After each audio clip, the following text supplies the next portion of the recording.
अभिशाप, एक दर्द भरी कहानी। फोन के घंटे बज रहे थे। मोहित ने घड़ी देखी, सुबह के 7 बज रहे थे। उसने फोन उठाया। उधर से आवाज आई, मैं थाने से बोल रहा हूँ। एक स्त्री रेल से कट कर मर गई है। उसके फ़ोन में लास्ट डायल में आपका नंबर था, इसीलिए आपको फ़ोन किया। मोहित को तो काटो खून नहीं। रात तो मौसी से बात हुई थी। बेहद उदासी भरी हताशी बातें कर रही थी। कल जो कुछ घर में हुआ बता रही थी। आवाज़ में भी बहुत कमज़ोरी थी, लेकिन वो थका हुआ था। उसने कह दिया, मौसी कल शाम घर आकर विस्तार से बात करूँगा। पर अब तो जल्दी से थाने भागा। लाश मॉर्चरी में रखी हुई थी। उसने मौसा जी को फ़ोन किया, जो बिजली विभाग में कार्यरत थे। 2 साल पहले ही रिटायर हुए हैं। मौसा जी को तो लगा उसकी बात सुनकर सांप सा ही सूंघ गया। मैं आता हूँ कहकर फ़ोन काट दिया। मोहित सामने पड़ी बेंच पर बैठ गया। उसकी आंखों से आंसू बहने लगे। मौसी माँ के लाडली बहन थी। उनसे 6 साल छोटी थी।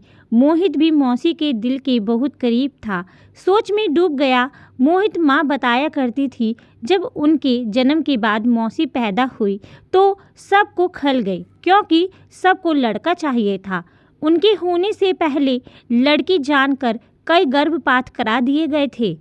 उस बार लड़का होने की रिपोर्ट पर ही बच्चा पैदा किया गया, पर हुई लड़की। किसी को बर्दाश्त ही नहीं हुआ। कोहराम सा मच गया। कोई शगुन नहीं हुआ, बस मातम ही हुआ। उन्हें कभी कोई प्यार माँ बाबूजी का नहीं मिला, बल्कि छोटी छोटी गलतियों पर पिटाई होती थी। माँ पहला बच्चा थी, इसीलिए उन्हें सबका लाड मिला। बाद में कई गर्भपात के बाद छोटा भाई आने पर तो उनकी हालत और ख़राब हो गई। एक तरह से नौकरानी वाली ही हो गई। स्कूल तो भेजा गया उन्हें, पर पढ़ाई की कोई सुविधा नहीं दी गई उन्हें। स्कूल जाते जाते काम, स्कूल से आते ही फिर काम ही काम।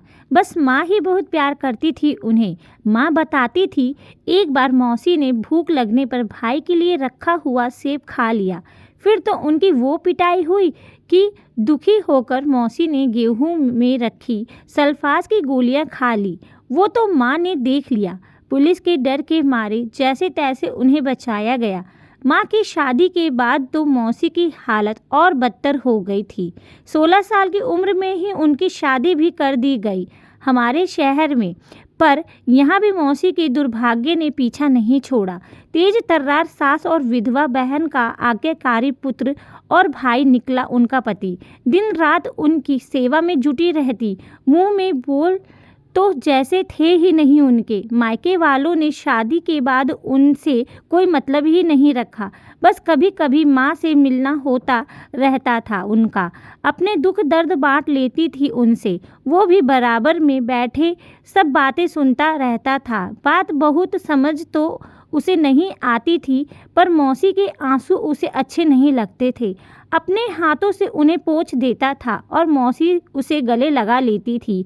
उसे बहुत प्यार करती थी मौसी। माँ बताती है, एक बार जब फिर मौसी ने जुल्मों से तंग आकर जान देने की सोची, तभी उन्हें पता चला वो गर्भवती हैं। उस दिन से वे खुश रहने लगी थी। उन्हें यही लगने लगा था, अब कोई उनका अपना आने वाला है, जो उनका उद्धार करेगा, उनको समझेगा। और फिर रौनक उनके घर आया। 1 साल बाद ही रोशनी से उनकी दुनिया में चहचहाहट भर गई।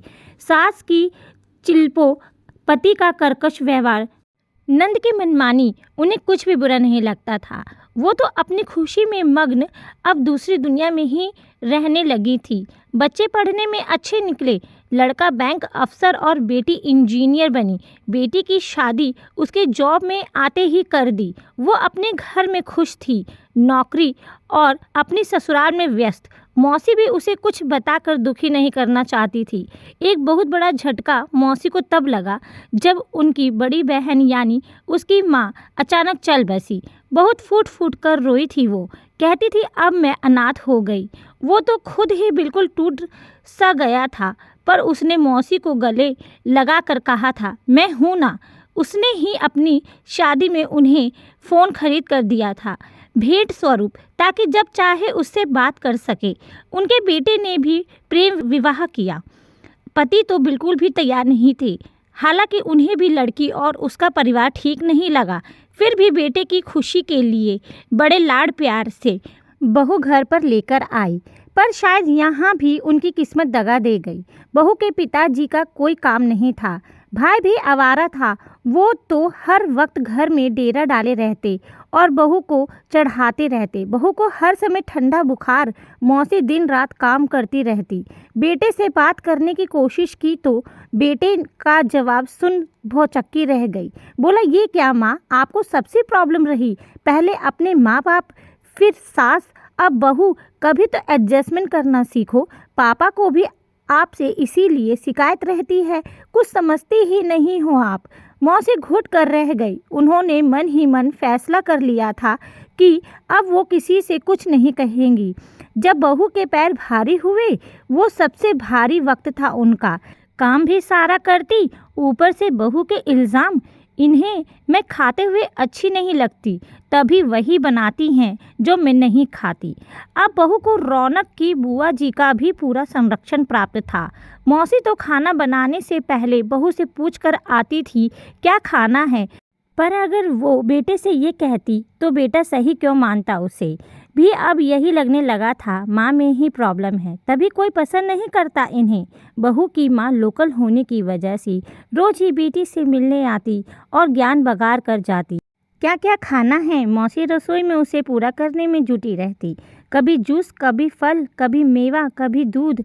इसी बीच बेटे का भी ट्रांसफ़र हो गया। पति ने बैठक तक खुद को सीमित कर लिया। मौसी चुपचाप सबकी बातें सुनते हुए कामों में लगी रहती। पर जिस दिन दूध जैसा पोता घर आया, मौसी फिर निहाल हो गई। सब दुख भूल गई, सपने बुनने लगी। पर सपना तब टूटा जब बहू ने पोते को हाथ भी लगाने से मना कर दिया। अब बहू की माँ भी घर पर ही रहने लगी थी, बेटी की देखभाल के नाम पर काम सारा मौसी ही करती। मौसी का शरीर भी टूट गया था, इतना काम नहीं हो पा रहा था। उन्हें बुखार आ गया, तब भी वो काम करती रही। पर कल अचानक बेहोश होकर गिर गई। फिर तो घर में कोहराम ही मच गया। कहा गया ज़रा काम क्या बढ़ गया, इनका नाटक शुरू हो गया। क्या क्या नहीं कहा गया उन्हें। रौनक की बुआ भी कहने लगी, शुरू से है आदत है इसकी तो नाटक करने की। बहुत रोई मौसी, और कल रात मौसी उसे फ़ोन करके यही सुना रही थी, पर उसने ठीक से पूरी बात नहीं सुनी। सोचा कल जाकर खुद मिल लेगा, पर शायद उन्होंने मन तभी बना लिया था। उनकी लाश लेकर घर आए तो सुना बुआ, बहू और उसकी माँ कह रही थी कुछ किया तो है नहीं आज तक, रेल से कटकर बदनामी और दे गई, कुल का नाम बदनाम कर गई, घर के लिए बस अभिशाप ही रही। आपको ये कहानी कैसी लगी प्लीज़ कमेंट में ज़रूर बताइएगा। चैनल को सब्सक्राइब करिएगा। कहानी सुनने के लिए धन्यवाद।